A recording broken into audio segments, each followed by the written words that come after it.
Hello there, and welcome to another edition of Creative Critique, in what is my 2017 award season. The film in question that I am looking at this time is the film Manchester by the Sea, which is quite fresh off the BAFTAs, obviously having happened last night, in which it won the Best Actor BAFTA for Casey Affleck, and also won the Best Original Screenplay for writer-director Kenneth Lonergan. Already, clearly, we've got great pedigree here, but again, like I say, pedigree awards just doesn't always relate to quality, as we all know. We all have different opinions on awards ceremonies and so on and so forth, so let's actually judge this film from its story, its characters involved, and all the components, like I say, also involved. So what the film focuses upon? It focuses upon a character mainly played by Casey Affleck, who lives in Boston, city of Boston, who is a janitor and does odd jobs effectively around town.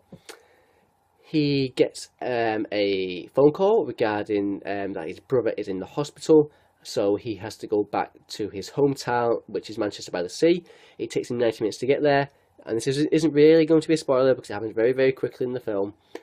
Is that he effectively dies before he manages to get to the hospital, and it's then having to deal with all the aftermath of his death.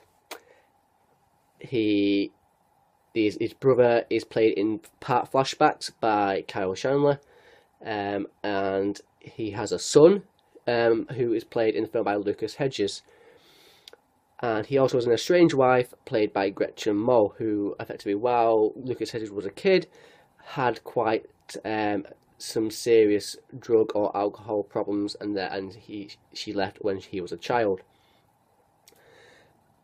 There's also quite a dark backstory regarding his Casey Affleck's character and why he actually left his hometown of Manchester by the Sea, and his former wife is played in this film by Michelle Williams, and I will not go too much into the actual details of what that involves in terms of his little backstory and why he left the town, because my God, it's a powerful. It really does. It does explode with emotion in particular moments that can only be appreciated if you don't know the exact details of what is about to happen. So, yes, already you can tell that I've been quite positive regarding aspects of this film, as I've just described those moments with Michelle Williams and Casey Affleck. So what I will go into mainly is, like I say, it's about Casey Affleck and trying to deal with Lucas Hedges, because his mum is estranged, and Kyle Chandler, his now dead brother, has asked for him to be the guardian. Casey Affleck does not want to be the guardian, and it's about him then having to deal with a situation which he had not foreseen, and having to do things that he would never in his million years have to deal with or want to do. What I will say is I have absolutely witnessed, in my opinion, an extraordinary character study with superb performances, which I have said quite a bit recently, and it also relates to my viewing of Moonlight a few weeks ago. I have never been a massive Casey Affleck fan. In fact, I have derided kind of what I would deem to be his non-acting acting. That's very, very harsh, for my opinion, because a lot of people do like Casey Affleck as an actor, but that sort of, what I consider that his type and tact of acting is what made this character such a perfect one for him to play, particularly from little bits of his backstory and just how he reacts to people on screen, and how I could go and we could do a case study on how I think Casey Affleck is a non-acting actor, but I think he's perfect, absolutely perfect for this role, which you will find out if you watch the film. Also, Lucas Hedges, the only film I'd previously seen him in, I think, was Moonlight Kingdom, and he was more of a supporting role. He wasn't one of the main two kids, but he was one of the more supporting kids in the film. Didn't remember him, I'm not gonna lie. I wasn't a massive fan of Moonlight Kingdom, but here it's a great portrayal of an individual who is dealing with grief in different ways. Obviously, he's having to deal with the death of his father, and then having his uncle come back to look after him, and a reluctant uncle, and having to deal with that sort of thing. And the way he sort of deals with emotion is a fascinating character study, like I say. So great stuff from Lucas Hedges. He's nominated for a Best Supporting Actor at the Oscars. I do think it is deserved. There's a lot of great. There's the Best Supporting Actor award at the Oscars this year is just phenomenal. Personally, I think there's great performances in there, and yeah, he's performed greatly. Like I say, Casey Affleck is on it. He's perfect for that role, and there's some absolutely devastatingly emotional moments involving Michelle Williams, and like I say, she's probably in like 2 or 3 scenes. She's in some flashbacks briefly, and she's also in 2 pivotal scenes later on in the film. One which I did not expect to be so emotionally reactive to, and put it that way. And I was watching the BAFTAs last night where she was up for a Best Supporting Actress award, and they showed the clip of it again, and it instantly got me again. And it is so powerful. It is powerfully performed and emotionally done. I am not a crier at films, although in the last year maybe I am, because I've been doing it a lot more often. But maybe I must be in certain aspects of emotional storytelling that I hadn't before. But it's given the details of what that story leads to in that point in their relationship and how they physically react to each other more than anything as well. Oh my word. Yeah. I mean, like I say, the scene sort of conversation when they chance meet in the street is phenomenally powerful, and it did make me tear up. And like I say, I'm not one to normally do that, but it is a powerful performance.